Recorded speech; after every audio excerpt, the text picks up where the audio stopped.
hermanos. Que el Señor les bendiga.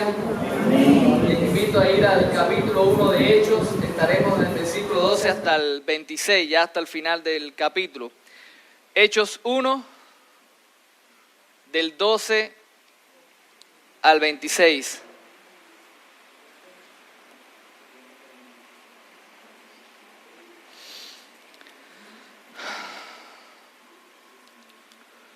¿Estamos ahí? Leemos la palabra del Señor entonces. Dice así. Entonces volvieron a Jerusalén desde el monte que se llama del Olivar, el cual está cerca de Jerusalén, camino de un día de reposo. Y entrados subieron al aposento alto donde moraban Pedro y Jacobo, Juan, Andrés, Felipe, Tomás, Bartolomé, Mateo, Jacobo, hijo de Alfeo, Simón el celote y Judas, hermano de Jacobo. Todos estos perseveraban unánimes en oración y ruego con las mujeres y con María, la madre de Jesús, y con sus hermanos. En aquellos días Pedro se levantó en medio de los hermanos y los reunidos eran como 120 en número, y dijo: varones hermanos, era necesario que se cumpliese la escritura en que el Espíritu Santo habló antes por boca de David acerca de Judas, que fue guía de los que prendieron a Jesús y era contado con nosotros y tenía parte en este ministerio. Este pues, con el salario de su iniquidad, adquirió un campo y cayendo de cabeza se reventó por la mitad y todas sus entrañas se derramaron. Y fue notorio a todos los habitantes de Jerusalén, de tal manera que aquel campo se llama en su propia lengua Acéldama, que quiere decir campo de sangre. Porque está escrito en el libro de los Salmos: sea hecha desierta su habitación y no haya quien more en ella, y tome otro su oficio. Es necesario, pues, que de estos hombres que han estado juntos con nosotros todo el tiempo que el Señor Jesús entraba y salía entre nosotros, comenzando desde el bautismo de Juan hasta el día en que de nosotros fue recibido arriba, uno sea hecho testigo con nosotros de su resurrección. Y señalaron a dos: a José, llamado Barsabás, que tenía por sobrenombre Justo, y a Matías. Y orando dijeron: tú, Señor, que conoces los corazones de todos, muestra cuál de estos dos has escogido, para que tome parte de este ministerio de apostolado de que cayó Judas por transgresión, para irse a su propio lugar. Y le echaron suertes, y la suerte cayó sobre Matías, y fue contado con los 11 apóstoles. Oramos. Padre, una vez más damos gracias, Señor, por la bendición de poder compartir tu palabra en esta mañana. Abre nuestros corazones a tu verdad, y que tu Espíritu nos mueva a toda obediencia a ella, y sé también con el instrumento humano para que tu palabra sea expuesta de manera clara, Señor. En Jesús, amén. Hermanos, una de las etapas más importantes en el lanzamiento de un cohete es la etapa inicial. Yo no soy un experto en eso, pero bueno, existen los documentales, ¿verdad? Y los libros.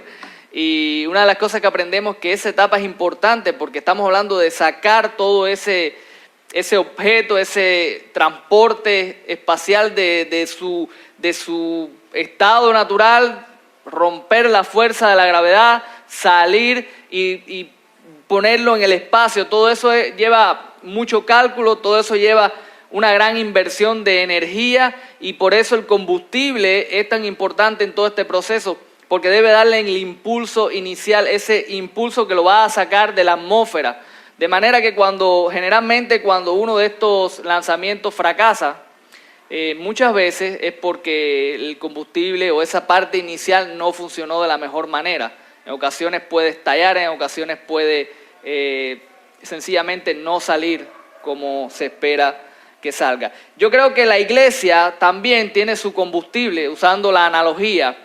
De alguna manera esas ciertas características o algo que la hace, le da impulso, de alguna manera hace que ella salga de la comodidad propia, del propio egoísmo que nos caracteriza como seres humanos, para hacer un impacto para el mundo que nos rodea. Y creo que eso fue importante en la iglesia en sus inicios. Y el pasaje que estamos considerando hoy es bien interesante porque está enmarcado en un contexto bien particular. En el pasaje anterior, o como comienza el libro de los Hechos, y ustedes recordarán la exposición del domingo pasado, ahí ellos tienen la promesa, ¿verdad? La promesa de que ellos van a recibir el Espíritu para poder ir al mundo y dar testimonio de Cristo. Posteriormente al pasaje que estoy exponiendo en esta mañana, o que vamos a empezar a exponer, pues ya tiene ya lo que es el cumplimiento de la venida del Espíritu y cómo ellos a partir de ese entonces salen a testificar al mundo de Cristo. Y nuestro pasajito hoy está en el medio de eso y nos muestra de alguna manera lo que este grupo de creyentes estaban haciendo durante ese tiempo. En ese tiempo que estaban esperando la promesa, en ese tiempo que estaban esperando que el Espíritu llegara y salir al mundo a testificar. Y yo creo que es interesante porque nos ayuda a ver de alguna manera ese combustible, que siguiendo usando la analogía, ese combustible que fue crucial para su expansión o para el impacto que esta iglesia causó en el mundo. Y no quiero que nos confundamos y quiero dejar esto desde el principio porque vamos a estar hablando en esta mañana de algunas características o compromisos que yo considero a la luz de este pasaje que son importantes para una iglesia. Y antes de poner el pacho, como decimos los cubanos, antes de que caiga la gotera, nosotros no vamos a hablar porque esto va a ser un pasaje práctico. Y a veces yo sé que algunos siempre que cuando oyen cosas prácticas dicen, se asustan enseguida porque yo sé cómo funciona todo esto de la teología y los péndulos teológicos que se han ido a un extremo de que piensan de que a la iglesia no se le demanda hacer nada porque todo es la obra del Señor, el Señor lo hace todo y nosotros no podemos hacer, no, Dios nos manda a hacer cosas y nos pide cuenta. Y en estos días estuvimos estudiando el libro de Amós y nos damos cuenta también que Dios juzga a su iglesia cuando no está obrando como debe orar. Y es interesante estas cosas. Y yo quiero, en esta mañana, el sermón va a responder a una pregunta. Y la pregunta es la siguiente: ¿cuáles son los compromisos que impulsan a una iglesia a impactar el mundo que la rodea? Nosotros sabemos que el impacto que produce la iglesia no es obra de la iglesia, sabemos que es obra de Cristo.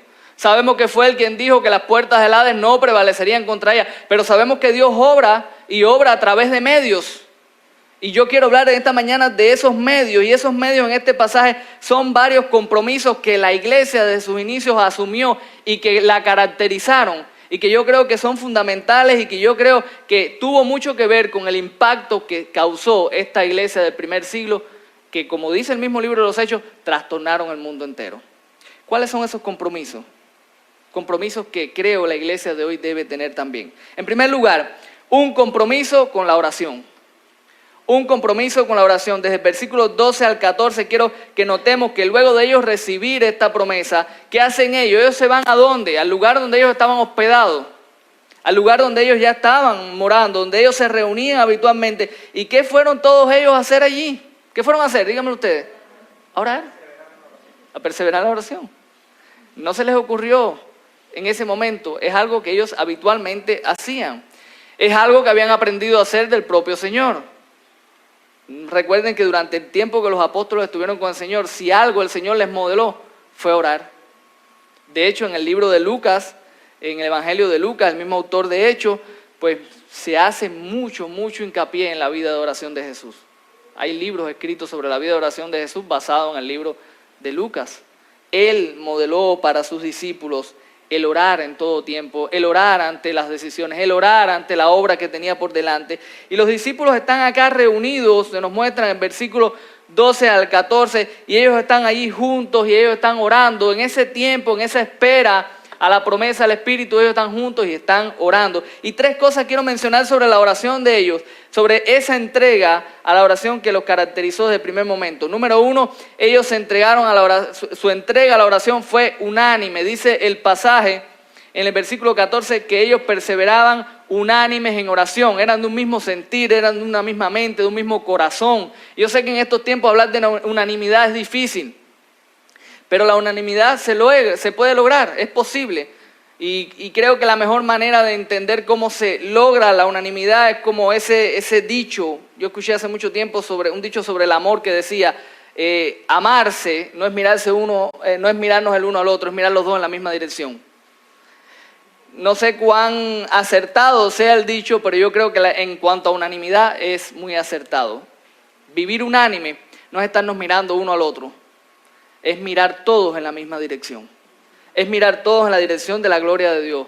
Es mirar todos en la dirección de la extensión del reino de Dios. Y de esa manera nosotros podemos vivir unánime. Claro, si estamos mirando y pensando en cuál es mi plan, cuál es mi propósito, cuál es mi ministerio, qué es lo que yo quiero lograr, qué es lo que yo quiero hacer, cuáles son mis ideas, cuáles son mis sueños, cuáles son mis anhelos, obviamente no va a haber unanimidad porque tú tienes los tuyos y yo tengo los míos. Y yo tengo mis cosas y tú las tuyas, y las cosas que yo desearía no son las mismas que desearías tú. Y no lo haría como mismo lo harías tú. Pero si todos estamos mirando en una dirección y nuestra meta y nuestro anhelo es la gloria de Dios y nuestro anhelo es que Cristo sea conocido y que la iglesia se extienda como la palabra nos manda a hacer, nosotros podemos estar unánimes. Y eso los caracterizó, una oración. Su entrega a la oración fue unánime, su entrega a la oración fue continua. Dice el pasaje que ellos perseveraban, insistían, ellos le dedicaban tiempo a la oración. Puedes recorrer el libro de los Hechos y vas a ver que la iglesia del primer siglo oraba constantemente. Lo vas a ver muchas veces alrededor del libro de los Hechos. Su entrega era continua a la oración. No era ocasional. Ellos entendieron la importancia que esto revestía para la obra. Ellos entendían la importancia que revestía para sus vidas. Su entrega a la oración también fue una entrega con propósito. Ellos no oraban por cualquier cosa. Pastor, ¿de dónde usted saca eso? Porque ahí yo no veo eso. Bueno, lo veo a la luz del contexto del mismo libro de Hechos. Lo veo a la luz de una iglesia, a la luz de unos apóstoles que en un momento le dijeron al Señor, Señor, enséñanos a orar. Y él les mostró, el Padre Nuestro le enseñó cómo orar. Y cuando tú lees el modelo que el Señor les mostró, es un modelo que tiene propósito, que busca la gloria de Dios, que busca que el reino venga a nosotros, que Él sea exaltado. Pero tú vas al libro de los Hechos y tú lees el libro de los Hechos y lo vas a ver porque ellos oraban. Ellos oraban por valor para predicar, porque Dios les diera denuedo, porque los sostuviera, porque fuera con los enemigos que estaban atacándolos y no lo dejaban expandir el reino de Dios. Busca el libro de los Hechos, léelo y no solamente te conformes con las exposiciones de los domingos, escudriñalo y vas a ver que ellos oraban con propósito. Y esto es importante, ¿saben? Primero yo quiero que nosotros entendamos la importancia y la prioridad que la oración tiene que tener en la vida de la iglesia. Es muy importante y no se trata solo, yo siempre repito, no se trata solo de programa, vamos a hacer más culto de oración, no se trata de eso. Se trata de que nosotros somos la iglesia y nosotros compartimos. Y nosotros conversamos y nosotros visitamos, hermanos. Y me refiero a nosotros, a todos. Y cuando nosotros compartimos, estamos juntos como iglesia, la oración debe estar presente en nuestras vidas. Cuando nosotros nos unimos tenemos que orar, estamos llamados a orar. Pero es importante que entendamos que nuestra vida de oración como iglesia tiene que tener propósito. Alguien dijo una vez que los tiempos de oración de las iglesias eran tiempos de miembro. Porque vamos a orar por el riñón del hermano fulano, vamos a orar por el pulmón de mengano, entonces reunión de miembros. Pastor, pero no debemos orar por la salud. Claro que vamos a orar por la salud, claro que podemos orar por la prosperidad también y por muchas otras cosas más. La razón no es esa, lo que yo quiero enfocarnos esta mañana no es eso, es ¿para qué? ¿Para qué quiero tener una mejor salud? ¿Para qué? ¿Será para ser más útil? ¿Para qué quiero estar sano yo? Para poder tener más fuerzas y energía para dedicarle al reino de Dios. ¿Para qué quiero yo tener prosperidad? ¿Para darme muchos lujos? ¿Para tener una casa más grande, un carro? ¿O para qué? ¿Para qué le pido a Dios que me dé más? ¿Cuál es mi propósito? Y noten que son las mismas cosas que a veces oramos, las mismas cosas que pedimos, pero ¿para qué? Ese es el punto. Yo creo que entendamos que, y como Iván nos exponía la semana pasada, la iglesia ha sido dejada en el mundo con un propósito. Nosotros somos testigos de Cristo y si vamos a orar, y si vamos a anhelar y desear cosas, hermanos, que pensemos cómo esas cosas son para la gloria de Dios. Cómo al yo tener un poquito más, quizás puedo ayudar a alguien. Puedo ser parte de la misión. Como dice Piper, no es que todo el mundo tengamos que ser como Piper, pero Piper, por ejemplo, ustedes lo conocen, es una persona que ha escrito muchos libros. Y según tengo entendido, todo el dinero que esos libros generan es para la misión. Él no está obligado a hacerlo, él puede quedarse con su dinero porque es de él. No tiene que darlo todo, puede dar una parte. Pero Dios puso en su corazón que lo que él escribe y lo que genera en ganancias sus libros son para la misión. Y todo lo da. Y yo no estoy diciendo que eso es lo que tengamos que hacer nosotros, pero en nuestra mente tiene que estar la razón por la que estamos aquí. Y cuando oramos, cuando la iglesia ora, que nuestra oración tenga propósito y que las cosas que pedimos estén bañadas, caracterizadas por el anhelo que hay en nuestro corazón y por la misión por la cual estamos aquí, porque es que nuestra vida tiene propósito, no es la que dice Rick Warren en su libro. El propósito está aquí, ser testigos de Cristo y extender el reino y que la iglesia sea conocida. Pastor, estos son otros tiempos, nosotros no somos iguales que ellos. Claro que no, nosotros estamos en mejores condiciones que ellos. Porque estas personas, no quiero hablar porque quiero hablar después más adelante sobre ellos y tocar un poquito esto. Pero nosotros hoy tenemos más educación, tenemos más recursos, tenemos muchas cosas que ellos no tuvieron.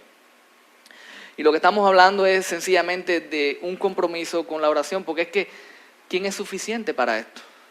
¿Quién es suficiente para soportar? ¿Quién es suficiente para tener denuedo a la hora de hablar? ¿Quién es suficiente para tener valor? ¿Quién es suficiente para permanecer firme ante un mundo que ataca y que siempre va a ir en contra de la extensión del reino? Nosotros no podemos, por eso necesitamos orar.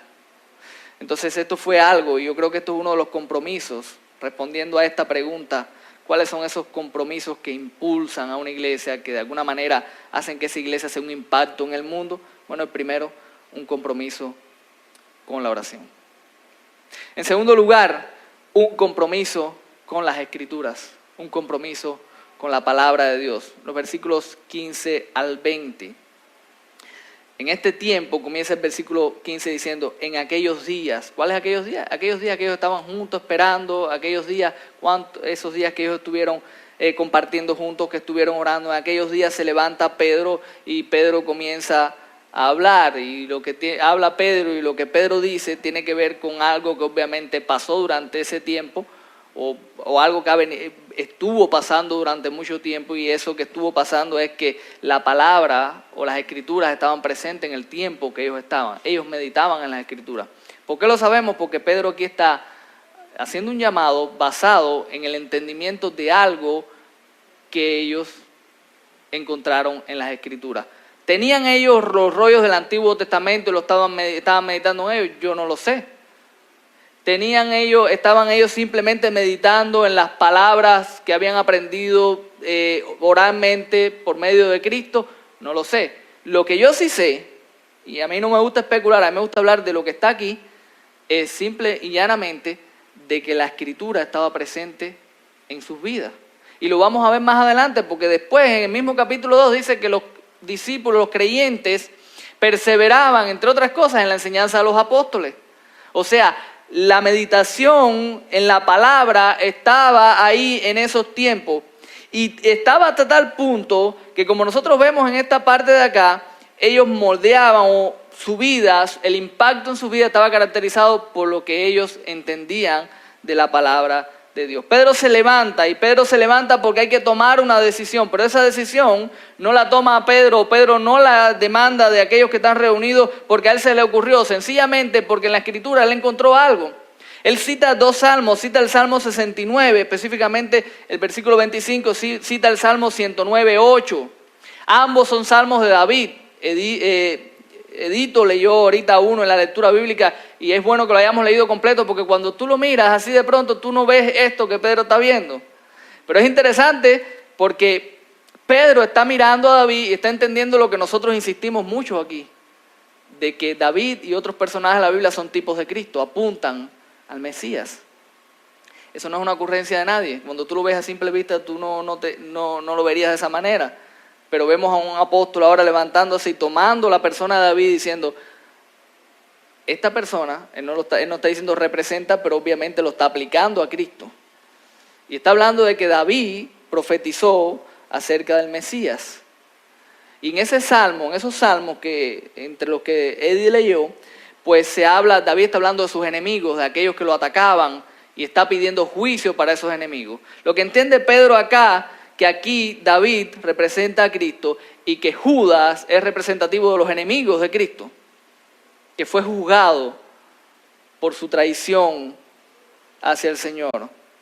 Y cuando Pedro entiende esto, yo quiero que usted note tres cosas que pasan, tres cosas en las que yo veo cómo la palabra de Dios influyó en esta iglesia en el primer tiempo. En primer lugar, ellos vieron, o ellos entendieron su pasado a la luz de las Escrituras, pudieron mirar atrás. Pedro está diciendo, miren, pasó esto, pero entiendan esto es propósito de Dios. Está viendo un acontecimiento ocurrido, la traición de Judas, y ellos están interpretando los acontecimientos pasados, acontecimientos que no fueron agradables, por los que algunos estaban tristes, quizás otros resentidos, y él está diciendo, tenía que cumplirse la Escritura. Esto es cumplimiento de la Escritura. Ahora su pasado está haciendo, las cosas que pasan en su vida están siendo moldeados y entendidos a la luz de la palabra. Dios no ha sido burlado, este es su propósito, se está cumpliendo. Él es soberano a pesar de que han pasado estas cosas. Pero Él también está entendiendo su presente. Ahora, en el presente, bueno, somos 11 y tenemos que ser 12. ¿Por qué 12? Bueno, porque eran 12, los apóstoles representan a las 12 tribus, y usted puede ir a Apocalipsis, ¿verdad? En Apocalipsis nos enseñan que van los 12 apóstoles, representan a las 12 tribus, todo eso. Así que ellos entendieron que eran 11 y hacía falta otro más para que cumpliera o fuera parte del ministerio. Y a la luz de estos salmos, Pedro entendió que tenían la autoridad bíblica para elegir a otra persona más. Otro tome su oficio, entendió Pedro. Tenemos la directriz de que podemos buscar a alguien para ocupar este lugar. Yo sé que este pasaje ha generado muchos debates teológicos, que si eran esto o no eran esto, si tenía que haber sido. Usted lo puede, después los comenta usted y lo lee por ahí.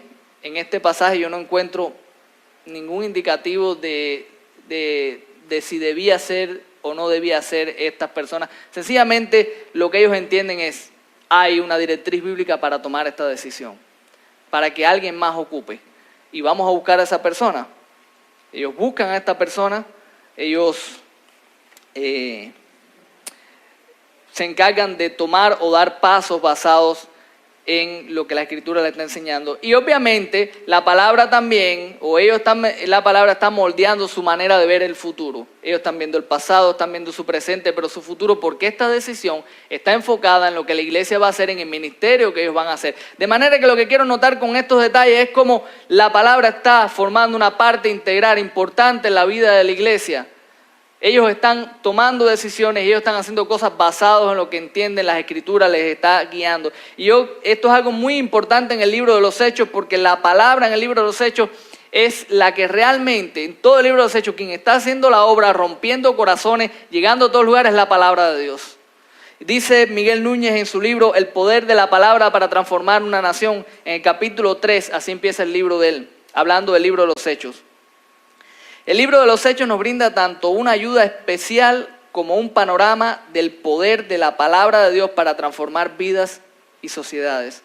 En él encontramos el nacimiento de la iglesia, la expansión de la misión cristiana y el martirio de los primeros misioneros, todo sustentado por el poder de la palabra. En este periodo de tiempo el evangelio fue predicado, iglesias fueron plantadas, vidas comenzaron a cambiar, y pronto, comunidades enteras también fueron transformadas. Fin de la cita. Y mi resumen de todo esto es, así de poderosa es la palabra de Dios.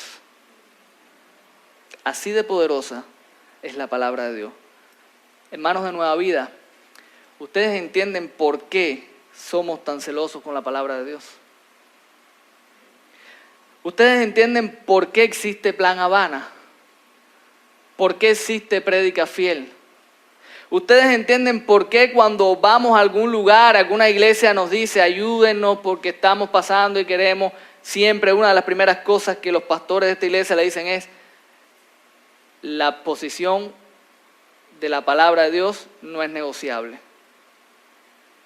La predicación expositiva no es negociable. O sea, podemos ayudarte, pero esto no hay negocio, no hay ninguna manera de hacer las cosas sin que esto esté presente. Porque no hay poder, no hay cambio en ninguna vida sin la palabra de Dios. Nosotros no tenemos esa capacidad. Nosotros no podemos hacer nada. Es la palabra de Dios la que puede hacer. Es la palabra de Dios la que te va a transformar, es la palabra de Dios la que te va a hacer dejar tu pecado, es la palabra de Dios la que va a traerte a los pies de Cristo, es la palabra de Dios, no somos nosotros. Y ese celo tiene que estar presente siempre, porque la palabra es la que hace la obra. Dicen en una ocasión que a Sproul le preguntaron, oye, si hay una iglesia que no es sana, pero me queda cerca, y hay otra que sí es sana y predica fielmente la palabra un poquito lejos, ¿a cuál tú me recomiendas? Y su respuesta fue, si tú tienes un problema de enfermedad, si tú estás enfermo y tienes un veterinario cerca y una clínica un poquito más lejos, ¿a cuál tú vas a ir? ¿A cuál van a ir? Al médico. Porque el veterinario no te va a poder sanar a ti.